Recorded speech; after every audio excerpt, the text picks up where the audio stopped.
Hi friends, welcome to మన Bommarillu. Upcoming రివ్యూలోకి వెళ్ళిపోదాం. ఆనందభైరవి ఇంట్లో వరలక్ష్మి వ్రతం పూజ స్టార్ట్ అయిపోతుంది. శ్రావణ శుక్రవారం కావడంతో శరణ్య, అనన్య, లీలావతి, ఆనందభైరవి అందరూ కలిసి వరలక్ష్మీదేవికి పూజ చేస్తూ ఉంటారు. ఇటువైపు దర్శన్ సమీరకి కాల్ చేస్తాడు. హలో సమీరా, ఇంట్లో పరిస్థితుల బట్టి ఒకటి నాకు అర్థమవుతుంది. అమ్మ ఎప్పటికీ మన ప్రేమని ఒప్పుకోదు. నేను అమ్మని ఏదో ఒకటి ఒప్పించి అమ్మని శరణ్యనే బయటికి వెళ్ళిపోయేలా చేసి నిన్ను పెళ్లి చేసుకుందాం అనుకున్నాను. కానీ ఇప్పుడు మన ఇద్దరి లైఫ్ బాగుండాలి అంటే మన ఇద్దరం పెళ్లి చేసుకుంటేనే, నేను నీ మెల్లో తాళి కడితేనే అమ్మకి అర్థమవుతుంది. అప్పుడు ఆ శరణ్యనే బయటికి వెళ్ళిపోతుంది. కాబట్టి మనం ఇలానే చేద్దాం, ఈ గుడికి వచ్చేసే పెళ్లి చేసుకుందాం అని అంటాడు దర్శన్.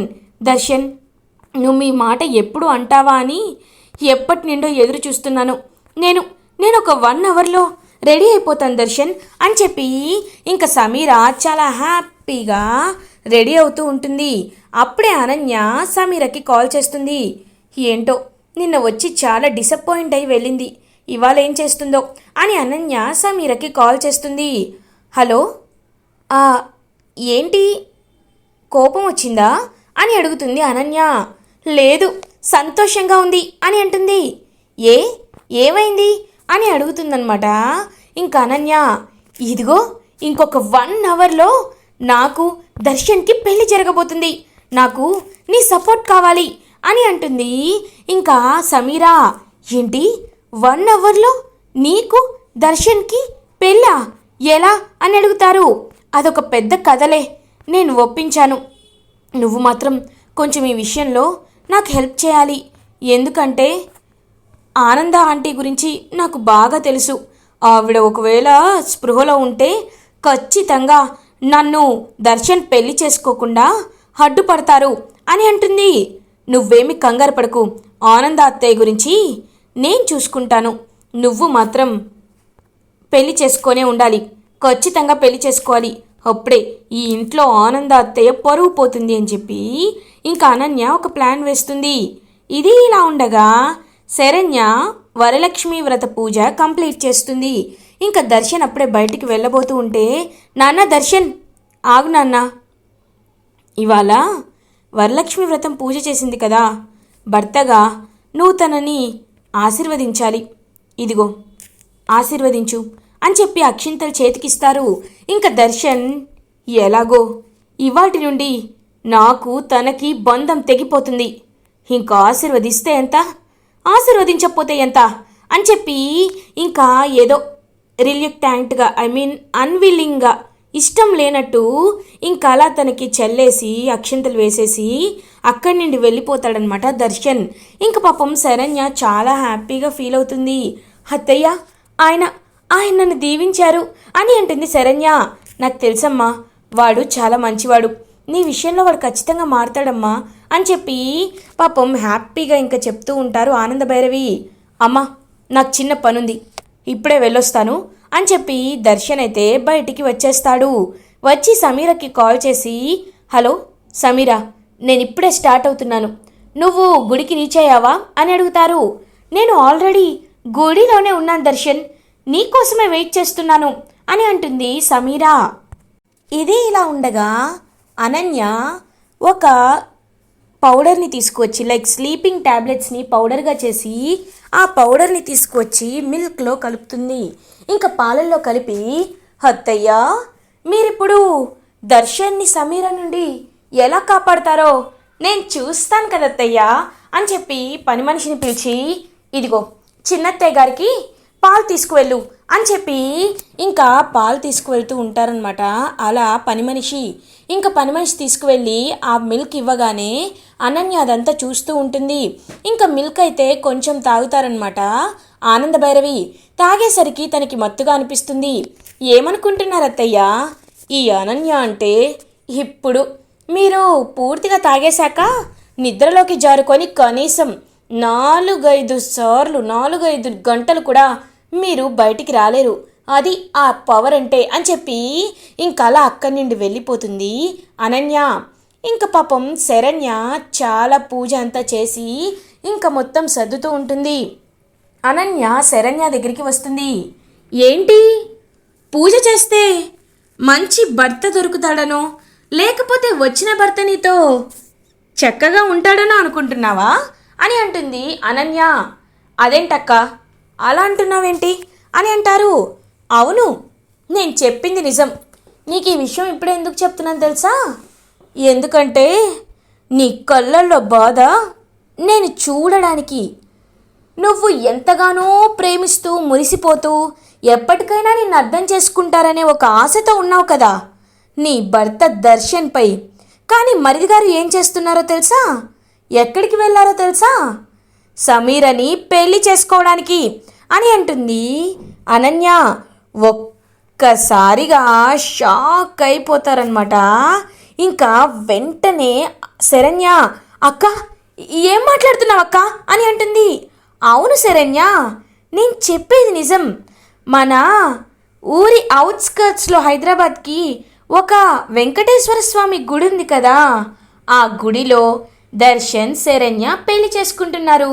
నాకు తెలిసి ఈ పాటికి దర్శన్ అక్కడికి వెళ్ళిపోయే ఉంటాడు. ఇప్పుడు నువ్వేమీ చేయలేవు. అందుకే ఈ విషయాన్ని ఇంత లేటుగా నీకు చెప్తున్నాను. వాళ్ళు దండలు వేసుకొని వచ్చేలోపు నువ్వు చూసి గుండాగిపోతుంది. అందుకే ముందే చెప్తే కాస్త జాగ్రత్త పడతావని ముందే చెప్తున్నాను అని అంటుంది అనన్య. ఒక్కసారిగా పాపం కుప్ప కూలిపోతుంది శరణ్య. ఇంకా అనన్య, నీ ఎక్స్ప్రెషన్ చూడ్డానికే ఇదంతా చెప్పా. ఇప్పుడు నువ్వు అక్కడికి వెళ్ళినా ఏమీ చేయలేవు. ఆ ఆనంద ఆంటీ కూడా భైరవి గారు కూడా ఏమీ చేయలేరు.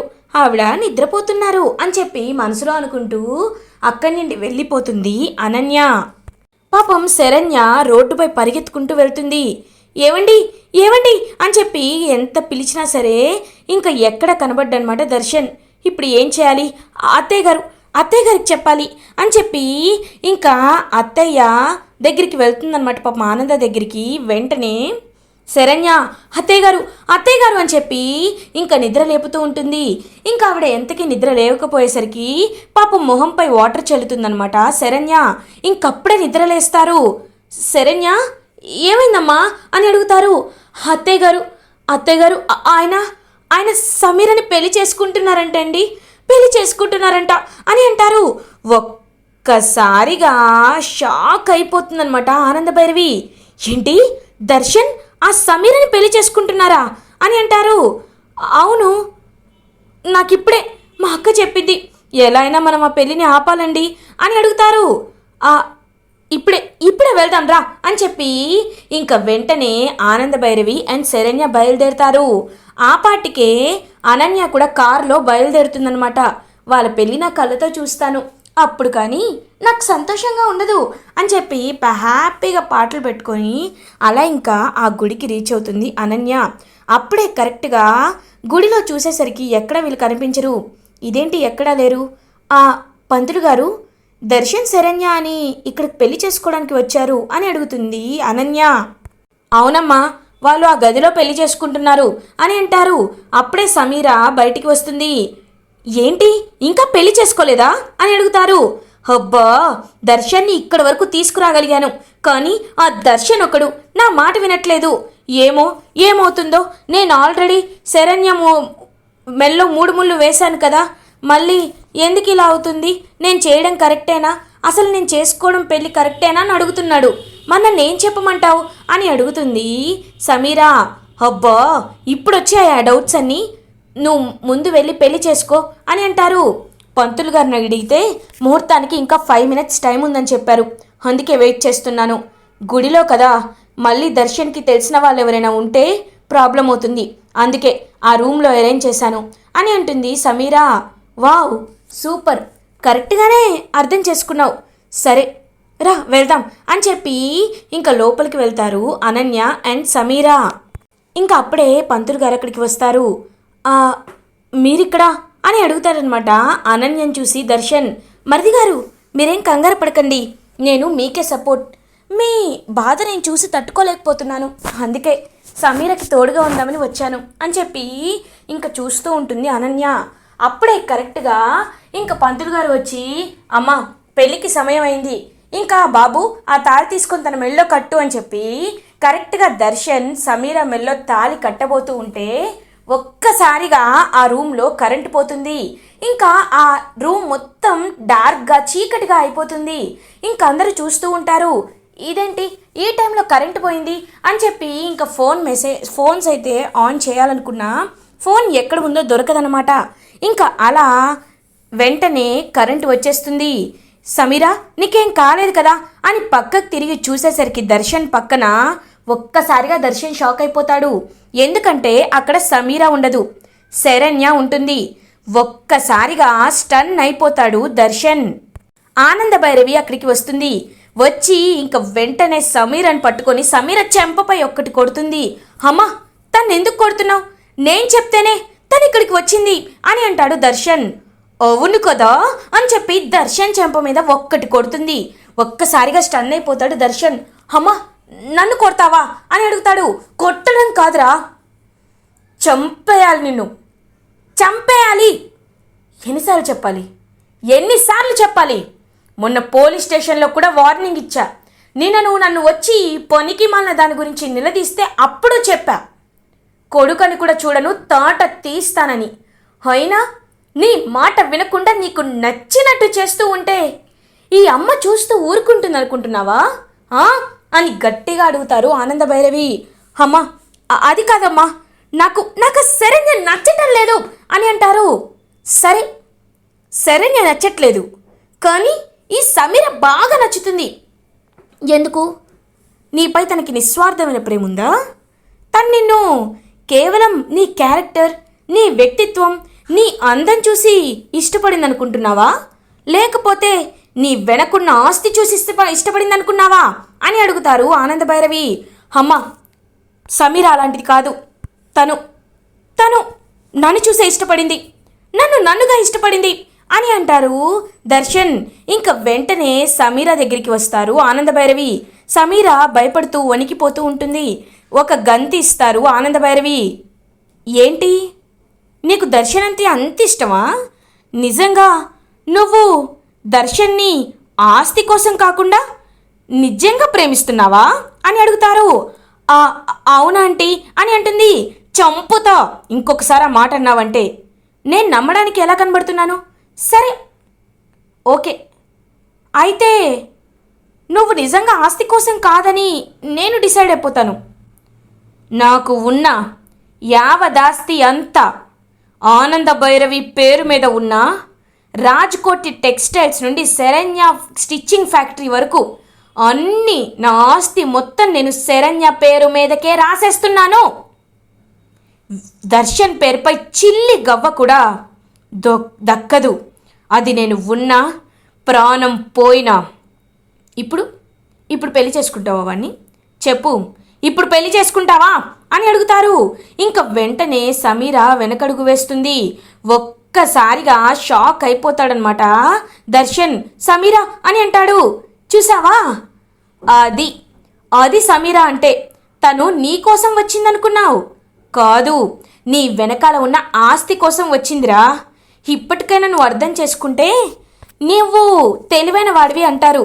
లేదు నాకు ఇంకా సమీరనే కావాలి అనుకో, నీ అంత పిచ్చివాడు ఈ లోకంలో ఇంకా ఎవ్వడు ఉండడు. నేను చెప్పింది అర్థమవుతుందా? అందుకే నువ్వు నచ్చిన ఈ మాయలాడిని కాకుండా నేను మెచ్చిన సీతాదేవి లాంటి భార్యని నీకోసం తెచ్చాను.